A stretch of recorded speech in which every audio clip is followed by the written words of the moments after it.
Game developers, publishers, and trends come and go. They've given me some of my favorite memories. But while the studios are gone, their games still remain. Now, I'd love to sit here and tell you something inspirational like, don't be sad that they're gone, be happy that it happened. But deep down, all of us would love it if our favorite franchises came back from the dead. Hey, Jarek here, and that's exactly what I'm covering in this video. Here are 10 dead video game franchises that I would love to see come back. But before I talk about those dead ones, let me talk about a few that I think don't quite make this list. The first couple here might surprise you. Half-Life. Now I, like anyone else, would love to see Episode 3 or Half-Life 3 or whatever. That absolutely needs to happen at some point. But the reason it's not on this list is because we did just see Half-Life Alyx in 2020. No matter how you feel about VR, Half-Life Alyx is a true Half-Life game. It was the perfect storm of Valve getting involved in new technology, and that's where Half-Life thrives. Alyx showed that Valve is still Valve when they actually try to make a new game. And when I say try, I mean when they actually put effort into one of their flagship IPs. Alyx has Valve design philosophies everywhere. It is a fantastic game I would highly recommend. It's definitely too big to just be a spin-off and not count, quote unquote. If you've never played Alyx because you don't have VR, and you have a gaming PC that can handle VR, getting a headset's actually not too expensive nowadays. You can find Quest 2s for only $200 and that's all you need. I would highly recommend. And then you'd get access to all these other games that actually play very similarly to Half-Life because that kind of stuff just works really well in VR. It's a natural translation. The next game I said was going to surprise you is F.E.A.R. Now, why would I, of all people, not want to see a new F.E.A.R. game? I mean, I would, it's just, let's be real, nothing good would come of that. F.E.A.R. is owned by Warner Bros., so expectations are already so low they're in hell. But realistically, the only good F.E.A.R. games are F.E.A.R. 1 and its expansion, Extraction Point. F.E.A.R. 2 was a disappointing sequel, and F.E.A.R. 3 wasn't even a F.E.A.R. game, and then we saw F.E.A.R. Online. That was a thing that happened. At least we have some indie games like Trepang 2 and Sulaco carrying F.E.A.R.'s torch. The last one that won't be on this list is Crysis. The new Crysis game is in limbo. I don't really know what's going on with that. They announced it so long ago. But more importantly, I think Crysis just ran its course. We got a good trilogy with Crysis 1, 2, and 3, and I don't really think that many people are asking for a new Crysis game. I'll accept one if we get a new one, but I'm not really begging for it. But alright, here we go. 10 FPS games that I would love to see return. The first one is more for you guys. That's Killzone. I think most of us can agree that Killzone 1 was a bit of a disappointment, but Killzone 2 and 3 were beloved. Personally, I never got into Killzone 2 or 3's multiplayer, and I didn't really like the single player very much. But what I did really like was the universe, the designs. This was a really interesting world, and the guns made for really unique designs, which opened up your gameplay to whatever you wanted it to be. But unfortunately, Killzone Shadowfall ended up being such a failure of a game that it killed off Killzone entirely. Honestly, I could put any of Sony's first-person shooters on this list. They seem to have gone away from first-person shooters entirely, which is just weird. Like, Resistance could easily be here as well. Resistance 3 was fantastic, but it chose Killzone to carry the torch of shame. But I actually do see one way Killzone comes back. You see, the one Killzone game that I actually really liked was Killzone Mercenary. And this game went very under the radar, and is very underrated. For one reason alone, it's stuck on the Vita. I could easily see Sony porting off Killzone Mercenaries off the Vita to their consoles. In fact, they did something similar with Killzone Liberation. It was a PSP title, now on consoles. Mercenary is the one Killzone game that's not widely playable, and in my opinion, it's the best one in the entire franchise. So while it's not necessarily a new Killzone game, I would still love it if they did this, and I would count it as Killzone somewhat coming back. The next one is a pick that I don't think many people are asking for or even thinking about. That's Legendary. Now, this game didn't get good reviews, and that always confused me. I didn't think it was the next Half-Life, but I also thought it was a pretty fun game. The whole premise of this game is just awesome. Someone opens Pandora's box, and you're fighting mythical creatures. That's so much more interesting than the next modern military shooter. But unfortunately, Legendary didn't sell very well, and the studio closed down right after. Which makes it even more confusing as to why Legendary's music is now in YouTube's Content ID system 15 years later or whatever? Why? I used it for so long, and now suddenly I can't use it anymore. It's a sad day. What makes it even more sad is that the end of Legendary was kind of a cliffhanger. And in this cliffhanger, it looked like you were going to work with the legendary creatures. You telling me I could have a first-person shooter where I'm controlling griffins? Why didn't we get this? That would have been sick. Bring it back! Oh man, this next one is the first sad pick on this list.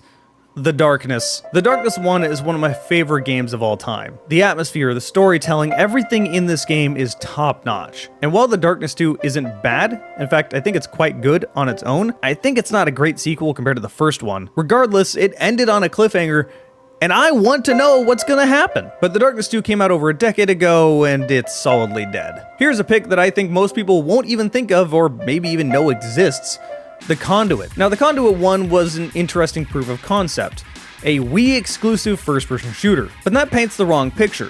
You're probably thinking of some casual game that's meant to be a cash grab and nothing more. But no, there was genuine effort put into these games, and Conduit 2 is one of the better first-person shooters of that mid-2000s design. If you want to play Conduit 2, you don't need to play the first one, I wouldn't worry about that. You can emulate it on Dolphin with a regular controller, and it's still a fantastic first-person shooter. It does not require the gimmick of the Wiimote. In fact, I would love to see this game just straight up ported to the PC, or even someone getting the mouse injector working for it. But not only was this a really good first-person shooter, it also ended in one of the most bizarre cliffhangers I've ever seen, where some of the original presidents of the United States come out of a spaceship in power armor. And then the game just ends!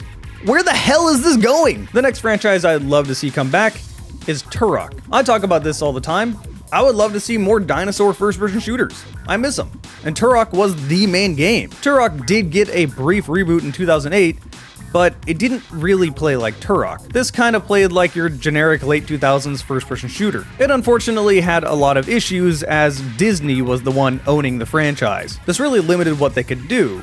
With that said, they had a lot of really cool ideas that fit with the traditional Turok designs that they wanted to do in the sequel that never ended up happening. Thanks, Disney. The next franchise I'd love to see return is Rainbow Six. Now, I know what you're thinking. Yes, Rainbow Six does still exist. Rainbow Six Siege is still going strong, but that's my problem. I want to see Rainbow Six return, not Siege. Siege isn't Rainbow Six. Siege was made to be a competitor to the competitive FPS market, so it's more in line with things like Counter-Strike than it is Rainbow Six. When I say I want Rainbow Six to return, I'm really saying I want to see Patriots. I want to see another Rainbow Six Vegas, and Patriots looked like it was going to be so good. Vegas 1 and 2 had a perfect blend of arcadey action and tactical action. It leaned a little more tactical than arcadey, and that's what I prefer. It's kind of the opposite of what Call of Duty does, where they do try to blend military shooter with arcadey stuff but lean heavily in the arcadey stuff. Vegas went more tactical. And to this day, we really don't get games like Vegas anymore. I can only imagine where this franchise would be if Patriots released and sold well. Instead, we have frickin' Siege releasing zombie garbage. Next up is Call of Juarez. Now, this is one of the happier things I'd love to see return. Call of Juarez is a fantastic franchise that already has a lot of really good games. In fact, I'd say Call of Juarez is the best Old West franchise. Yes, I like this even more than Red Dead, by a pretty sizable margin. Call of Juarez 1, 2 are really good storytelling games. And Call of Juarez Gunslinger has fantastic action. The Cartel never happened. We got Gunslinger after that, so we could ignore it. It didn't end on a sour spot. So yeah, we got a lot of content we can play, and I wouldn't die if I never saw another Call of Juarez game, but I'd still like to see one. What I will die about never seeing another game of is Prey.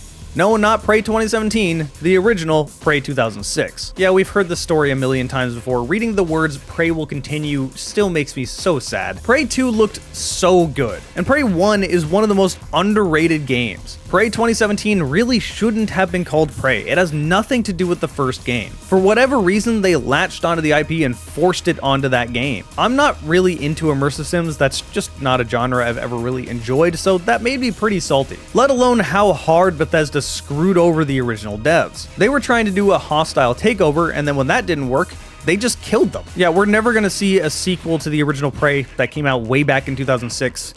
That's well known at this point, but still, fuck, I'd love to see it. Next up is kind of a loophole because this franchise is far from dead, but Far Cry 3 Blood Dragon. Again, there's still Far Cry games coming out, and I enjoy them, but they're not Blood Dragon. Hell, I'll expand this a little more and say I'd love to see another spin-off or something similar to Blood Dragon. I would love to see Ubisoft embrace what they did with this game. My perfect dream would be them releasing a mainline Far Cry game that's as serious as Far Cry 2, then an expansion that's as goofy and dumb as Blood Dragon. All the neon lights, the ridiculous reptiles firing lasers. I mean, shit, I was a traditional Blood Dragon, and then this game came out, and I couldn't resist just doing this.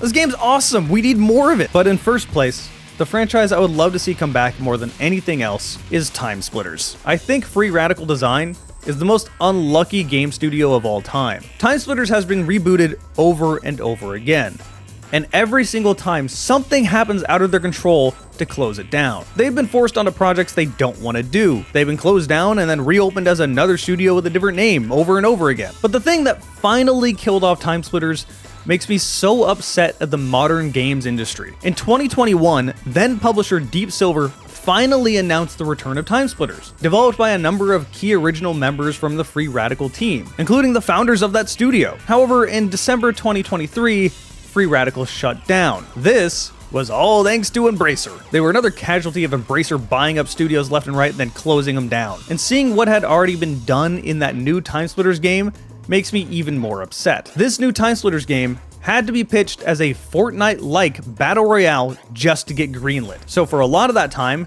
they were working on a TimeSplitters battle royale. And as the developers said, they were miserable and hated every moment of it. But this was all part of the plan.